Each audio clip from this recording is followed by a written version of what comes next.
journées du lundi, du mardi ont été consacrées de façon spécifique à des journées de prière et de jeûne. Prière pour la paix, pour notre Église, parce que nous sommes en train d'amorcer ou bien nous sommes en train d'aller vers la période des élections. Nous avons besoin de la paix. Notre Église étant acteur de notre Église étant dans le monde qui prêche la paix, a voulu que nous puissions réserver ces 2 jours pour prier.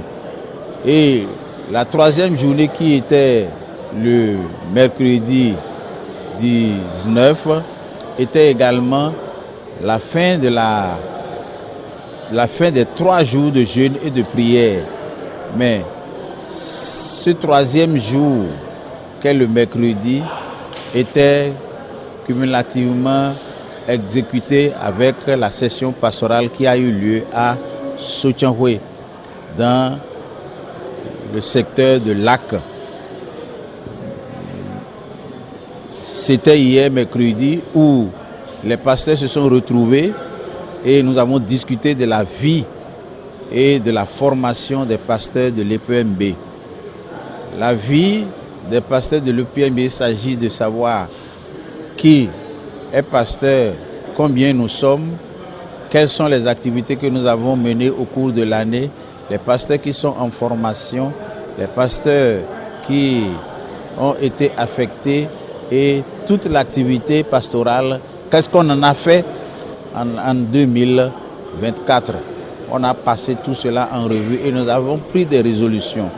À la fin de cette session pastorale, nous avons reçu le comité de relecture qui nous a présenté ces travaux que nous avons acceptés et donné le compte rendu à la session plénière qui a eu lieu ce jeudi 20 février 2025. À la journée d'aujourd'hui, après la dévotion matinale et le message des invités, nous avons abordé l'ouverture en général. L'ouverture de façon particulière était axée sur le discours du VP, le discours du président de l'Église qui a présenté toutes les activités menées au cours de l'année 2024. Nous avons reçu également le message du CAV. Tout cela est consigné dans nos rapports. Mais dans la suite, nous avons passé le rapport. La session représentative a écouté le rapport de la session pastorale et les recommandations que la session pastorale a amenées au niveau du synode ont été amendées, ont été discutées et amendées et nous avons adopté ce rapport. Il faut rappeler que ce rapport faisait partie. Dans ce rapport, on avait le rapport du comité de relecture que nous avons adopté, qui sera dans les travaux, c'est-à-dire les travaux du comité qui nous a été présenté. Le travail des comités qui nous a été présenté sera envoyé au niveau des régions pour un travail à la base. Après ça, nous avons passé en revue les activités des commissions et les différentes recommandations qui ont été proposées et soumises à la session représentative. Au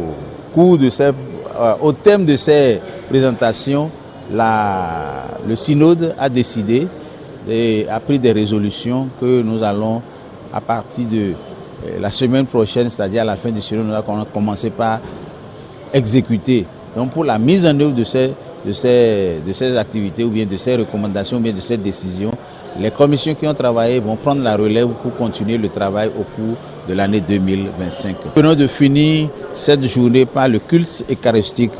À ce niveau, il s'agit de faire un culte avec Eucharistie et pendant ce culte, nous nous souvenons des membres du synode biennal, du conseil du synode biennal qui nous ont dévancé dans la félicité éternelle. Et en mémoire de tous ceux-là et tous ceux-là qui sont fidèles de l'Église méthodiste, nous observons une minute de silence. Et c'est ce que nous venons de faire. Nous sommes à la clôture au thème de cette 4e journée. La journée de demain commence avec la dévotion matinale et les travaux vont continuer avec les autres rapports des commissions et avec les autres informations qui viendront clôturer avec les affectations demain. Par la grâce de Dieu.